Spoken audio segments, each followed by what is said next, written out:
So, you're ready to turn your business idea into reality in the state of Massachusetts. And that is very exciting. But before you can launch, you need to make things official. And forming an LLC is one of the best ways to do that.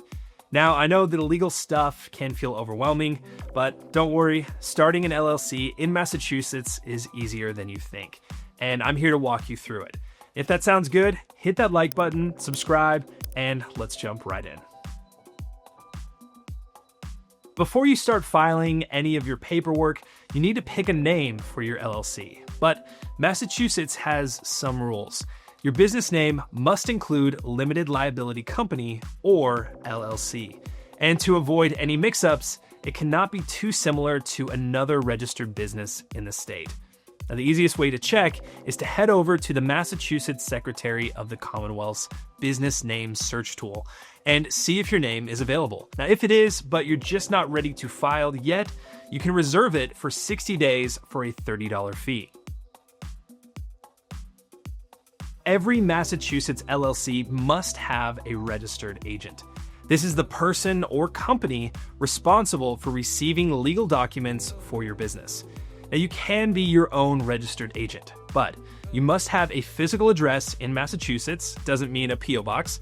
And if you'd rather not have your home address on file, then you can hire a registered agent service for around $100 to $300 per year.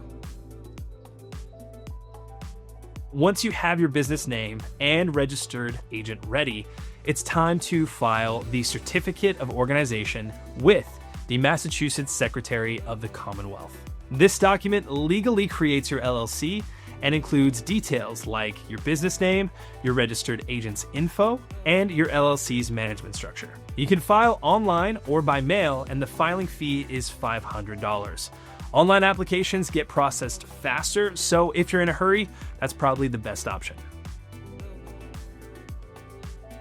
While Massachusetts doesn't require you to have an operating agreement, you really should have one.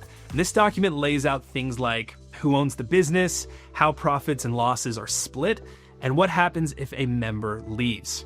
Now, even if you are running a single member LLC, then having an operating agreement can help protect your business in case of legal disputes. Next up is an employer identification number, or EIN. This is like a social security number for your business. You'll need one to file taxes, open a business bank account, and hire employees. Now, the best part is it is completely free. Just head over to the IRS website and apply online. It only takes a few minutes and you'll get your EIN instantly. Not every LLC in Massachusetts needs to register for state taxes, but if you're selling products or hiring employees or providing taxable services, then you may need to register with the Massachusetts Department of Revenue. You'll also need to check if your business requires any special licenses or permits. Now, some industries, like food service or construction, they have extra requirements. You can find out what you need by checking with your local city or town offices.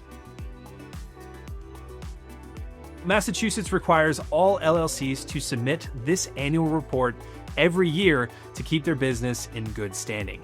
The cost is $500 and it's due on the anniversary of your LLC's formation. If you miss the deadline, you could face late fees or even risk losing your LLC status. So, set a reminder. And there you have it. You now know exactly how to start an LLC in Massachusetts, from picking a name to keeping your business compliant. Now, if you found this video helpful, please do us a favor and hit the like button, subscribe, but most importantly, drop a comment below if you have any questions about this process and we can help you out. And for more business resources, be sure to check out simplifyllc.com. I'll leave the link in the description below. And thanks for watching. Best of luck with your new business over in Massachusetts.